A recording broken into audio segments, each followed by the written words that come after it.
வணக்கம் friends, welcome to வீட்டுக்கு வீடு வாசப்படி. இன்னைக்கு நம்ம வீடியோல துபாயிலேயே most beautiful building museum of the future. இந்த பில்டிங்கை பார்க்கத்தான் இவ்வளவு தூரம் நாங்க கிளம்பி வந்திருக்கோம். ஃபியூச்சர் மியூசியத்தை பார்க்க நாங்க மெட்ரோல தான் டிராவல் பண்ணி வந்தோம். இந்த பில்டிங் பத்தி டீடைலா பார்க்கலாம் வாங்க. இந்த பில்டிங்கோட அபிஷியல் நேம் வந்து museum of the future. Exact location வந்து Sheikh Zayed road, trade centre 2, Emirates டவருக்கு நியர்ல இருக்கு. இந்த பில்லர்லெஸ் பில்டிங்ல டோட்டலா 7 ஃப்ளோர்ஸ் இருக்கு. இதனுடைய ஹைட் வந்து பார்த்தோம்னா 77 மீட்டர், அதாவது 255 அடி இருக்கு. இந்த பில்டிங் வந்து பார்த்தோம்னா ஒரு ஹியூமனுடைய ஐ ஷேப்ல கட்டப்பட்டு இருக்கு. இந்த பில்டிங்ல வந்து கார்னர்ஸ் கிடையாது. இந்த ஃபியூச்சர் மியூசியத்தை ஸ்டார்ட் பண்றதுக்காக அனௌன்ஸ்மெண்ட் பண்ண டேட் வந்து 4/3/2015. ஓபனிங் டேட் வந்து 22/2/2022. இந்த ஃபியூச்சர் மியூசியத்தை வந்து எமிரேட்ஸ் உடைய பிரதமர் வந்து ஷேக் முகமது பின் ரசீம் அல் மகதூர் தான் திறந்து வச்சாரு. இங்க என்னென்ன ஃபீச்சர்ஸ் இருக்குன்னா 7 ஸ்டோரி எக்ஸிபிஷன் ஸ்பேஸ் இருக்கு, 3 போடியம் லெவல்ஸ் இருக்கு, 420 சீட் ஆடிட்டோரியம் இருக்கு, கேஃபெட்டேரியா, லாபி, இப்படி சொல்லிட்டே போகலாம். இந்த ஃபியூச்சர் மியூசியத்துடைய எக்ஸ்டீரியர் ஃபுல்லாவே அரபிக் லெட்டர் பொறிக்கப்பட்ட ஸ்டெயின்லெஸ் ஸ்டீல் பேனல்ல தான் வந்து டிசைன் பண்ணிருக்காங்க. இந்த வேர்ல்டுலயே முழுக்க முழுக்க எழுத்துக்களால உருவாக்கப்பட்ட முதல் பில்டிங் வந்து இந்த ஃபியூச்சர் மியூசியம். உலகத்திலேயே மிகவும் அழகான மியூசியம் பட்டியல்ல இந்த மியூசியம் வந்து இடம்பெற்றிருப்பது துபாய்க்கு பெருமை சேர்க்கும் விதமா இருக்கு. இந்த பிரம்மாண்டமான மியூசியத்தை பாக்குறதுக்கான டிக்கெட் ரேட் வந்து 149 நம்ம இந்திய மதிப்புல 3278 ரூபாய். சீனியர் சிட்டிசனுக்கும் 3 வயதுக்குட்பட்ட குழந்தைங்களுக்கும் இங்க ஃப்ரீ. உள்ள போய் எப்படி இருக்குன்னு பார்க்கலாம் வாங்க.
எல்லாம் இருந்துச்சு. கிரவுண்ட் ஃப்ளோரே வந்து பிரம்மாண்டமா இருந்தது. அங்க கேப்சூல் டைப்ல வந்து எலிவேட்டட் பார்ட்ஸ் இருக்கு. அது வந்து மேலேயும் கீழேயும் போயிட்டு வந்தது எங்களுக்கு பார்க்கவே ரொம்ப அழகா இருந்ததுங்க. இங்க பிரம்மாண்டமான காட்சிகள் மட்டும் இல்லாம ஸ்பேஸ்ஷிப் மாதிரி உருவாக்கிய கிரியேச்சர் வந்து ஃப்ளை பண்ணதும் ரோபோட்டிக் டாக் உடைய வாக்கிங்கும் ரொம்பவே அழகா இருந்ததுங்க.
ஃபியூச்சர் மியூசியம் சம்பந்தப்பட்ட பொருட்கள் எல்லாம் இருக்கக்கூடிய ஷாப்ஸ் எல்லாம் வந்து இங்க கொஞ்சம் இருந்துச்சு.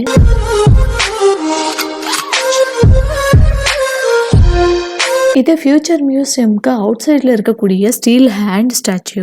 இங்க நின்று எல்லாருமே போட்டோ எடுத்துட்டு இருந்தாங்க. நாங்களும் சேர்ந்து வீடியோ எடுத்துக்கிட்டோம். ஓகே ஃப்ரெண்ட்ஸ், இது வரைக்கும் இந்த வீடியோவை பொறுமையா பார்த்ததுக்கு மிக்க நன்றி. இந்த சேனலை வந்து புதுசா பாக்குறீங்கன்னா சப்ஸ்கிரைப் பண்ணிக்கோங்க. லைக் பண்ணுங்க, ஷேர் பண்ணுங்க, கமெண்ட் பண்ணுங்க. பக்கத்துல இருக்க இந்த பெல் ஐக்கானையும் பிரஸ் பண்ணிடுங்க. அப்பதான் எங்களுடைய அப்கமிங் அப்டேட்ஸ் உங்களை தேடி வந்துட்டே இருக்கும். தேங்க்ஸ் ஃபார் வாட்சிங் ஃப்ரெண்ட்ஸ். பாய்.